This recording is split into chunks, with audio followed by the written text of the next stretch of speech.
Bismillahirrahmanirrahim.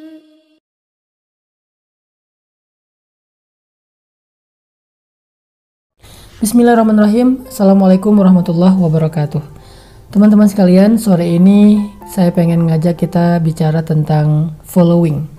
Karena kalau ada hadis almar'u ala dini khalilih, seseorang tergantung siapa teman dekatnya. Saya mencoba untuk menerjemahkan hadis ini dalam konteks sosial media. Karena lingkungan pertemanan kita di hari ini bukan hanya pertemanan dalam kehidupan sehari-hari seperti teman sekolah, teman tetangga, teman di kantor, tapi juga teman di sosial media. Sehingga kalau saya terjemahin hadis itu dengan konteks sosial media, maka terjemahannya seseorang tergantung siapa yang dia follow. Pertanyaannya, siapa yang kita follow? Siapa yang sering kita lihat postingannya? Siapa yang sering kita like postingannya? Di akun siapa kita sering komen? Siapa yang sering kita kepoin berita-berita tentang dia? Itu akan mempengaruhi kita. Sehingga Nabi mengatakan almar'u ala dini khalili. Jadi kalau yang kita follow itu orang yang mungkin postingannya lebih banyak ngangkat hal-hal yang sifatnya urusan dunia, kekayaan, jalan-jalan, maka itu akan mempengaruhi hati kita. Pasti kita jadi pengen punya harta kayak dia, jadi pengen jalan-jalan kayak dia. Secara umum sih bagus kalau ini nggak berlebihan. Cuman kalau dia menjadi dominan, ini bahaya untuk hati kita. Kalau jadi sekedar motivasi dan dia balance masih wajar. Tapi masalahnya kalau yang kita follow hanya orang-orang yang mungkin postingannya hanya tentang dunia, saya pikir ini akan mempengaruhi hati kita sehingga kita menjadi orang yang lebih mencintai dunia daripada akhirat. Dan itu akar dari masalah. Apalagi kalau yang kita follow itu adalah beberapa artis yang memang dia performance-nya di sosial media mempengaruhi perasaan kita. Misalnya yang senang nonton drakor, yang senang nonton K-pop, yang pastinya nge-follow tentang kehidupan sehari-harinya para aktor atau para penyanyi-penyanyi Korea. Mereka suka apa, mereka jalannya kemana, mereka ngapain di rumah kayak gimana, cara ngomong mereka, semua ditiru. Karena kita terpengaruh oleh apa yang kita follow. Kita terpengaruh oleh apa yang kita sering lihat. Kita terpengaruh dengan lingkungan sekitar kita, apalagi lingkungan sosial media. Kalau yang kita follow itu orang yang suka menampilkan sisi entertain, yang sifatnya lucu-lucuan doang, ngeprank segala macam, kita juga jadi kepikiran, aduh ngeprank siapa ya, bikin apa ya, TikTok apa ya, segala macam. Kan itu semuanya berpengaruh. Saya bukan lagi mau ngomongin tentang hukumnya, tapi lagi bicara tentang pengaruh following siapa ke dalam kehidupan kita. Makanya kalau kita mengacu kepada hadis Nabi tadi, baiknya kita mencari juga akun-akun yang kalau kita follow dia mengingatkan kita kepada Allah. Akun-akun yang kalau kita follow dia membuat kita jadi tahu tentang kehidupan masyarakat untuk kita bantu. Akun-akun yang kalau kita follow dia memotivasi kita untuk menjadi orang sukses.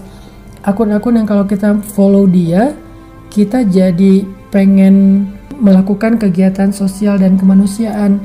Karena keprihatinan yang dia tampilkan tentang umat membuat kita sadar ada banyak orang yang perlu kita bantu. Cari akun-akun untuk kita follow yang mempengaruhi hati kita kepada kebaikan. Karena akun itulah yang nanti insya Allah di akhirat pemiliknya, kalau kita berteman dengan dia lewat sosial media, insya Allah nanti di akhirat kita akan saling menolong. Makanya Allah Subhanahu wa Ta'ala berfirman di dalam surat Az-Zukhruf, Al-akhillau yawma idzin ba'duhum li ba'din adu. Al-akhillau yawma idzin ba'duhum li ba'din adu. Illal muttaqin. Orang-orang yang bersahabat dekat di dunia pada hari itu akan berubah menjadi musuh, kecuali orang-orang yang bertakwa. Orang yang selama di dunia jadi mutual friend, saling nge-follow, saling nge-like postingan, saling nge-comment, saling nge-repost. Kalau itu semuanya hanya urusan-urusan dunia, apalagi sampai urusan dosa yang dipost dan direpost itu sesuatu yang sia-sia, yang bahkan menjadi sesuatu yang haram dalam urusan agama, maka kelak walaupun di dunia mereka mutual friend, nanti di akhirat mereka akan menjadi musuh. akan saling menyalahkan. Kenapa kamu tinggalkan sholat? Yang ini mengatakan gara-gara nonton video dia. Gara-gara saya lalai bersama dengan dia. Kenapa kamu membuka aurat? Karena yang saya idolakan dia tidak pakai hijab. Kenapa kamu makan riba? Karena yang saya idolakan dia sukses dengan riba. Mereka akan saling menyalahkan. Orang itu juga akan mengatakan, saya tidak bertanggung jawab, saya tidak pernah mengajak kamu. Hidup kamu urusan kamu, hidup saya urusan saya. Mereka akan ba'duhum li ba'dun adu, saling menyalahkan, teman-teman. Saya bukan mengatakan ayo kita unfollow masal, bukan. Tetapi kita coba untuk perhatikan siapa yang kita jadikan mutual friend kita di sosial media. Pertanyaannya, apakah dia mengingatkan kita kepada Allah?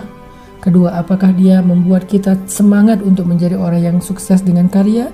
Ketiga, apakah dia menasihati kita tentang kebaikan? Mengajak kita untuk berbuat kebaikan, membantu orang lain secara sosial dan kemanusiaan?